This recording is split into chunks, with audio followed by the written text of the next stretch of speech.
Hey Hannah Mouse One here. Welcome to part 14 of my Fixing Your Scratch project series, where I take the projects that you submit to me and I show you how I transform the base concept into a fully fledged game. Today we're remaking Potion Panic by Grumpy Paperclip. This project was the one I saw recommended most in the comments of my previous video, where I showcased a variety of submissions for this series and you selected your favourites. Auto Muff was a close second and will be remade in a future episode of the series. Potion Panic is a typing game where you have to type in combos of numbers to make different potions as many times as possible within the time limit. What really caught my eye about this project was that this was a mechanic that was not used in any other submissions to the Fixing Your Scratch projects form. The majority of the art for the original project uses a cute hand-drawn style, which I'd love to emulate in my remake, but there are a few assets in the original project that don't quite fit this, including some of Scratch's ugly variables and lists, and those absolutely need to go. I also think there's room to add a bit of a difficulty curve to the game by requiring the player to start memorizing some combos. I started by remaking the background. I was inspired by the background for the original, but it wound up becoming quite different. The main similarity is that they're both stone brick walls, and initially I did intend to add some of the equipment you see in the original, but I realised that this would make it appear too busy.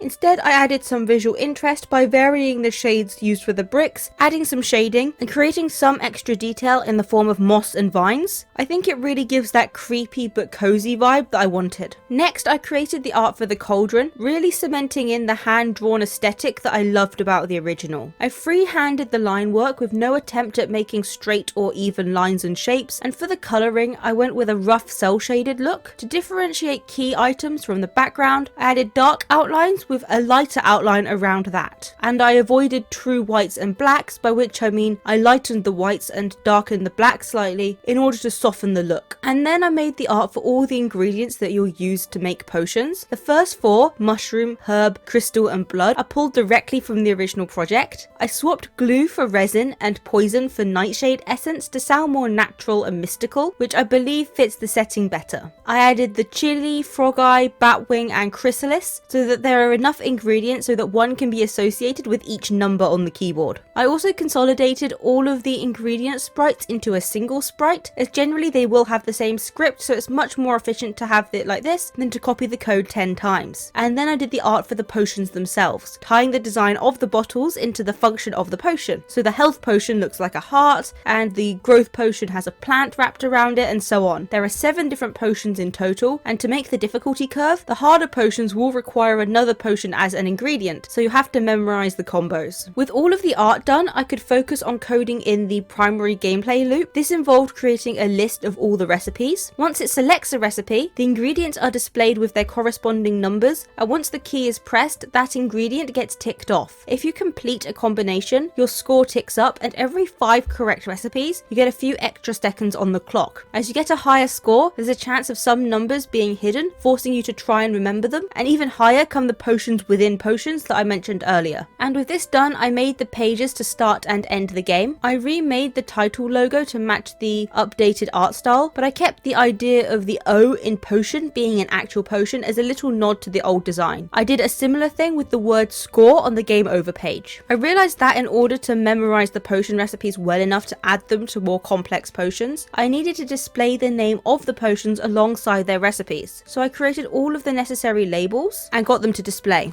And finally, I powered through with the audio side of the project, which really ties everything together. For the soundtrack, I went with a medieval kind of vibe, and I made it using the music developing program called Soundtrap, as I always do. And I took sound effects from the Scratch library to punctuate moments such as pressing buttons, adding ingredients to the potions, or completing a recipe. So from this to this, that's how I remade Potion Panic by Grumpy Paperclip. And apart from that, thanks for watching. I hope you enjoyed this video. Like and subscribe if you did. It lets me know that this is something you want to see more of. Join the Discord or submit your own project, both linked down below, and I'll see you next week with another video. Bye!